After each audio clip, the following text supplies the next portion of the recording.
Johnny Dollar. George Reed here. Well, good for you, George. What? I can use an assignment about now. Who's in trouble this time? John Patrick O'Shea. Never heard of him. He's retired and lives here in Hartford. He's been confined to a wheelchair for the past couple of years. Now, what's happened to him? At 11 o'clock last night, someone broke into his home and gave him a terrible beating. Oh? Probably would have killed him if his next-door neighbor hadn't barged in, scared the assailant away. Want to give me his address? I'll run over and see him. Better still, why don't you pick me up here at the office and we'll both go over there. Sure, whatever you say. You see, Johnny, I myself am somewhat involved in this thing. You? Yes. Well, why don't you come on over here? Yeah. Okay, George. I'll see you in a couple of minutes.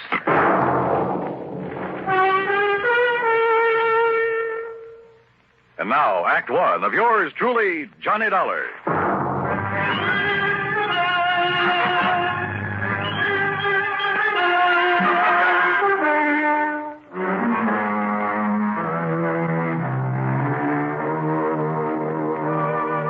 Expense account submitted by Special Investigator Johnny Dollar.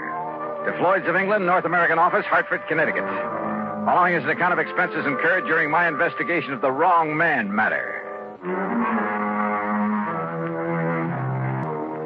George Reed, somehow involved in the beating up of a helpless old man? Hard to believe. But I grabbed a taxi, that's item one, $1.20, and met him at his office. Then, using his car, we drove east on Maple Drive. Yes, Harry Marshall. He's the young male nurse who's been taking care of Mr. O'Shea these past couple of years, Johnny, ever since the old man lost the use of his legs and started living in a wheelchair. I see. Last night, Mr. O'Shea sent Marshall over to see me regarding a change in his life insurance policy. What kind of a change, George? Well, O'Shea's nearest relative is a ne'er-do-well nephew, a boy of 25 or so, who lives up in Boston. Beneficiary of the old man's policy? No. You see, Mr. O'Shea doesn't have much money, only a small pension and the residue of whatever he was able to collect on the accident to his legs. So? Just what he's been paying Marshall for taking care of him, I don't know. But I doubt if it's very much. Nevertheless, Marshall has devoted himself entirely and unselfishly to the old man. So to make up for the lack of fancy wages, Mr. O'Shea bought some insurance and named Harry Marshall as the beneficiary. Exactly. But Marshall felt that O'Shea ought to make some provision for his nephew, whether he liked him or not. After all, his only living relative. Well, this Marshall sounds like a pretty unusual fellow. He is. He's a very fine chap, Johnny. Anyhow, he came over to my house last night to tell me he'd finally persuaded Mr. O'Shea to change his policy. To cut in this worthless nephew? Yes. What time did he get there and tell you this? He didn't. That is, the poor fellow must have waited for a couple of hours. What do you mean? Well, my wife and I were out. We'd gone to the movies. She insisted on seeing the second feature. A horrible picture, by the way. So we didn't get home until nearly 11:30. Here, I found this note in the door. Mr. Reed, sorry to have missed you, but it's after 11 now, so I think I'd better get back to Mr. O'Shea. Please call me in the morning. I believe I have convinced him that he should name Walter in his insurance. That refers to Walter Berry, the nephew. Hope you and Mrs. Reed enjoyed the movie. Respectfully, Harry Marshall. So, by the time Marshall got back home, the old man had been attacked and his neighbor had called in the police. First thing this morning, Marshall phoned me. Now, here we are, Johnny.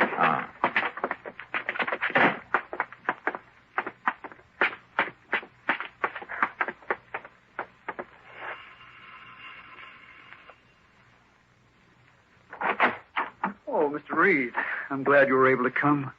I told you on the phone this morning this is a terrible thing. Terrible. Yes, Harry, I'm sure it is. This is Mr. Johnny Dollar, a special investigator for us. Oh, good. Excellent. Won't you come in, please? Lieutenant Barley's already here. Yeah, sure, thanks. Has he found anything that might indicate... Oh, hello, Lieutenant. Hello, Dollar. Here, take a look at this. Yeah? The attacker must have come and gone by way of the living room window. Apparently tore this off his coat or pants on his way out. Oh, Harris tweed. Yeah. Anything else? Not a thing. Where's Mr. O'Shea? Upstairs in bed. Doc says he's in pretty bad shape, but that he'll pull through. The doctor left a few minutes ago, Mr. Dollar. And O'Shea himself hasn't been able to give you anything, huh, Lieutenant? Nothing. Except that the man sneaked up on him from behind and slugged him. He didn't hear him, didn't see him. Oh, great. Somehow, Mr. Dollar, you got to find the man who did this. And when you do, I only wish you'd turn him over to me. Easy, boy. Just leave him up to us. Don't bank on that, Lieutenant. Now, I've got to go back to headquarters. Huh? What do you mean by that, Marshal? I simply mean that I could kill the man who did this. Don't try it. Find anything, Dollar, give me a call. Yeah, sure, Lieutenant. Oh, would you like to see Mr. O'Shea now? No. No, Marshal. There are a couple of other things I'd like to do first. Oh?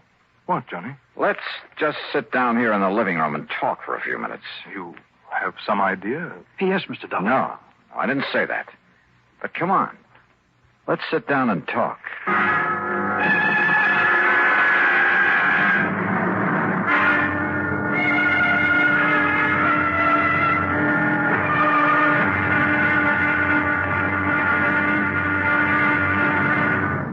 Act two of yours truly, Johnny Dollar, in a moment. In the history of America, the inventor has had a place of importance equal to that of statesmen and other national leaders. Indeed, our inventors, many of them mechanics, craftsmen, or even thoughtful tinkerers, have strongly influenced our destiny. They have contributed greatly to our amazing development from a barren outpost of civilization to the foremost industrial nation in the world. Incidentally, when we think of great inventions, it's natural to think of involved mechanisms like the McCormick Reaper, the sewing machine, or the phonograph. However, some inventions are so simple, one wonders why they weren't thought of centuries before. An invention in this category is, of all things, the universal, all-important safety pin. This was the invention of Walter Hunt, who lived in New York in the first century. Between 1832 and 1859, he created and patented more original and worthwhile inventions than any man in the country. A revolver, a repeating rifle, and a bullet with a metal cartridge containing its own explosive charge. But of all his simple inventions, the safety pin is the most useful. It was patented in 1849, and he gave the patent to a draftsman in discharge of a very small debt. Somehow there must be a way. And now, Act two of yours truly, Johnny Dollar, and the Wrong Man Matter.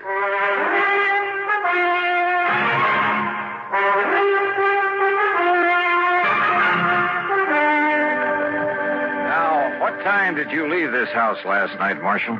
A few minutes of 10. I went over to see Mr. Reed here to tell him about a change that Mr. O'Shea had finally agreed to make in his insurance. It was something Mr. Reed and I had discussed before. Yes, but as I told you, Johnny, my wife and I were at the movies. Yeah, George. Had Mr. O'Shea gone to bed by then, Marshal? No, sir. He was sitting here in the living room, in his wheelchair, of course, watching television. He always stayed up late watching television. And, to be honest about it, he usually slept through most of it. That I can understand. So I quietly left and I went over to Mr. Reed's home. When I found they were out, when 11 o'clock came around and they still hadn't returned, I decided I'd better come back here. Go on. When I got here, I found the front door wide open. Inside were Mr. Wakely from next door and a couple of policemen. And there's poor old Mr. O'Shea. That neighbor, Mr. Wakely, did you say? That's right, Stewart M. Wakely. In other words, me. I didn't hear you ring, Mr. Wakely. Time like this, you expect me to be formal, young man? And who are you, sir? Another policeman? Plainclothesman? Mr. Dollar is an investigator for my insurance company, Mr. Wakely. I'm George Reed. Why didn't you send for me, Marshal? What was that? This man Dollar would probably want to know just what I found here last night while you were out gallivanting around someplace instead of being here where you should have been taking care of that old O'Shea. I beg your pardon. Well, weren't you? I hardly see it's any business of yours. But I just happened to have been out on an errand for Mr. O'Shea. Well, all right. Which reminds me, Mr. Reed, you will make the changes in the policy, won't you? Oh, well, of course. Well, all I got to say... Yeah, go ahead and say it, Mr. Wakely. ...is that if it wasn't for me coming over here the way I did, old man O'Shea'd be dead as a doornail right now. Not that I'd cared particular. Just how was it you happened to come over here last night, Mr. Wakely? Are you in the habit of dropping in here at all hours? On that old crackpot O'Shea? Well, I am not. Good heavens, no. It's the first time Mr. Wakely ever so much as entered this house. After all. Just what time did you get here, by the way? Well, not more than 2-3 minutes after 11 o'clock. You're sure of that? Well, of course I'm sure. I've been trying, you hear me? I've been trying to hear the 11 o'clock news on the radio. Trying. That's the reason I come. Marshal, that's the same time ready to leave George Reed's home and come back here. Yes. Like I started to say, the reason I come over here was to tell that crazy old man to turn down his television. What? Inconsiderate old fool. Night after night, that dang thing squawking away so loud you can hear it all over the block. driving me and everybody else out of their mind. Mr. O'Shea is slightly hard of hearing, Mr. Wakely. Slightly. Now, Mr. Didn't I Wakely. call you on the telephone, Marshal, almost every single night and beg you to turn that thing down and I'd come over and do something about it? Yes, you certainly did. But a lot of good it done me. So that's why I come over here last night, Mr. Dollar, to tell the old man and this smart young whippersnapper that if they didn't turn down that TV and leave us have some peace around here... Yes, I'm sure. Now, would you But please... when I got up on the porch, I heard the old coot hollering for help. Even over that squawk box, I could hear him. And I heard his wheelchair fall over, and him still yelling for help. So what did you do? So I banged on the door, and I finally busted it open. And, well, you know what I found in here. Just what did you find? Old man O'Shea, laying there on the floor, all cut, and that window back of him wide open. And you called the police? Yes, sir. And that's when Marshal, that should have been here taking care of him, that's when he come in. And, of course, I sent for the doctor. And, Marshal, you have no idea who might have done it. I wish to heaven I had. I'll tell you this, mister. Yes? Everybody living on the block, everybody in range of that noise machine would have been willing to murder him for it. Yes, sir. Even you, Mr. Wakely? Yes, sir. Yes, sir, I shoot. No, wait, I didn't mean that. You sure? Now, listen carefully. Motive? Opportunity? Let's give a little thought to that, huh?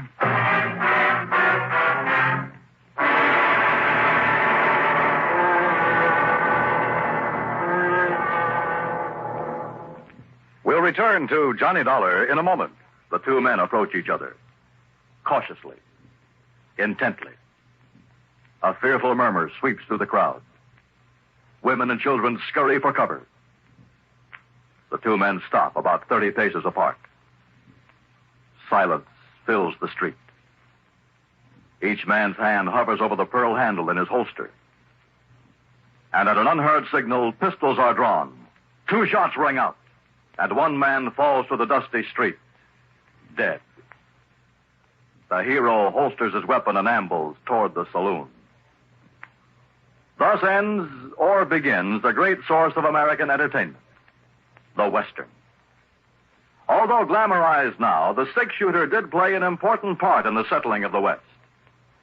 The man responsible for that ingenious weapon was Samuel Colt. Born in 1814, Colt, as a child, had an insatiable interest in gunpowder and the weapons that used it. As a young man, he was dissatisfied with the current one-shot pistols then in use.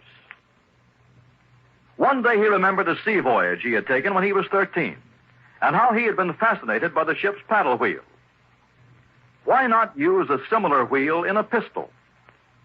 Working feverishly, he finally perfected a weapon with a rotating barrel of 6 chambers. Thus, the six-shooter was born. Like most inventions, however, it took time to gain the public's acceptance. The opportunity came. War with Mexico was declared in 1846, and soldiers returning from the war told of the great success they had had with the Colt 45. Soon, the Texas Rangers adopted the repeating pistol in their many battles with the Indians. Samuel Colt, an inspired American with a philosophy that somehow there must be a way. Let's find it.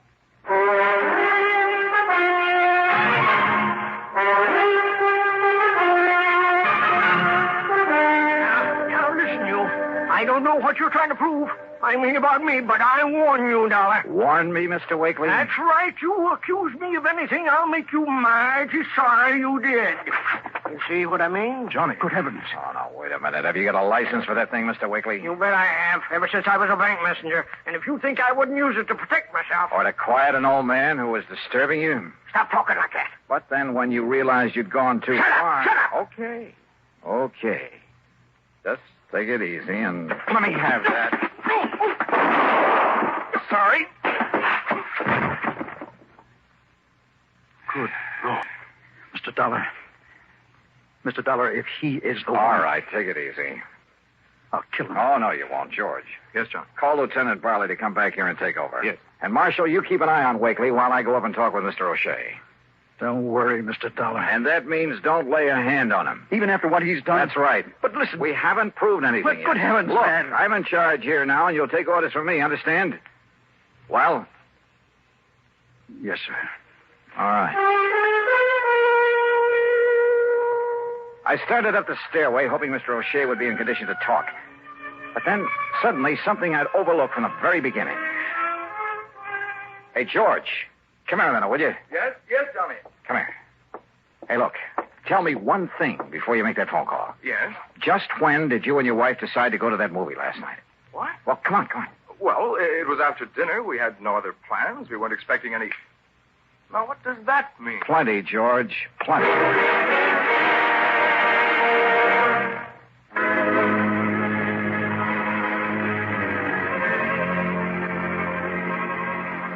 A quick look in Mr. O'Shea's room told me he was out like a light. No doubt the doctor had given him something to make him sleep. But that was all right by me. I had other ideas now. I located... Meantime, you're to keep an eye on Mr. Wakely. You are, George. What? I gotta leave you two for a few minutes, and keep an eye on Marshall, too. On me, Mr. Dollar? I don't want Mr. Wakely harmed. Just see that he stays here.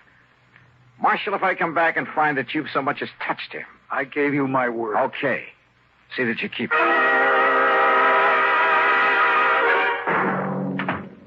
Why, yes, Mr. Marshall keeps the room for himself right upstairs. Good. Then if you don't... Clean-cut young man, ain't he? Is he? Don't use the room very much, though. Yeah, well, if Just you'll... a place for him to relax and be alone by himself now and then. Yeah. You know, after having to spend all the rest of his time nursing that old man he works for. Take me up to his room, please, will you? Well, now, I don't know. All right, here, my credentials. Hey? Johnny Dollar? Yes. Special investigator? Yes, that's right. Let's go, please. You mean he's in trouble, Mr. Dollar? I didn't say that. Oh, well, I'm glad you didn't. Harry Marshall's a mighty nice young man, devoting all his time to that Mr. O'Shea. Yeah. Not every young fellow these days. Now, here we are. Where does he keep his clothes? Hey? Oh, we're Oh, right yes, over... here it is. We don't keep very many. Say, now, that's a nice-looking one. Harris tweed, ain't it? Yeah. But now, look. See? Yeah, I see. Ask me. He should have had that mended. Ask me, it's his ways he should have mended. What?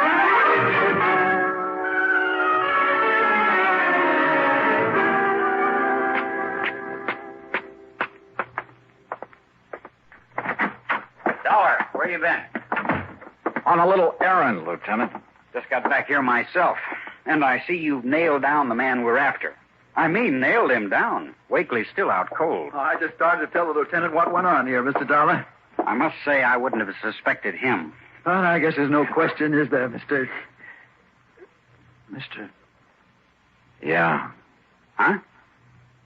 Oh, I see you found the coat that was torn when he escaped out the window. Where'd you find it? In a little rooming house over on South Elm. I see. Well, I don't. Marshal, your suggestion that Mr. O'Shea had another beneficiary to his policy was real smart. A worthless nephew. That way, even if your plan failed, not too much of the money would be diverted away from you. His plan, Johnny. But, of course, if Mr. O'Shea were to die or be murdered before the change was made in the policy, why, nobody in the world would think to suspect you. You don't think young Marshall was in this, too? It was a one-man job, Lieutenant. Fortunately, it failed. Because of Mr. Wakely. Huh? Yeah, you better call a doctor, George. I'm afraid I must have hit Mr. Wakely pretty hard. Now, look here, Dollar. Tell me, Mr. Dollar. What, well, I guess the expression is tipped you off. Marshall? You must have been waiting for your opportunity very patiently, Marshal. You must have checked on George Reed very carefully to make sure he wouldn't be home when you called on him to establish your alibi. Will somebody please tell me? Now, look, Johnny, how is he to know that my wife and I were out to a movie last night? I didn't tell him where we'd been until he phoned this morning. But the note he left on your front door said... Pretty stupid of me, wasn't it? Yeah. Got a pair of handcuffs, Lieutenant? I sure have.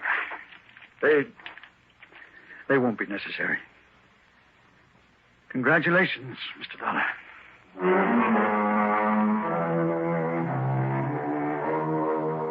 So, George, having saved your company from having to pay off the old man's insurance, well, how much is my fee going to be?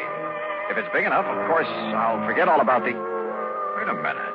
What expense account? A lousy buck for the trip over to your office this morning? Well, me. Yours truly, Johnny Dollar.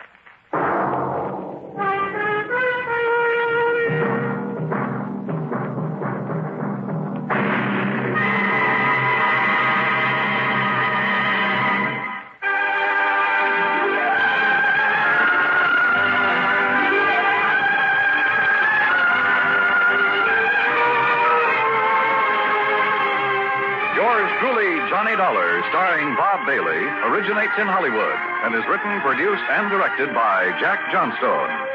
Heard in our cast were Virginia Gregg, G. Stanley Jones, Jeff Stratton, Sam Edwards, and Junius Matthews. Be sure to join us next week, same time and station, for another exciting story of yours truly, Johnny Dollar.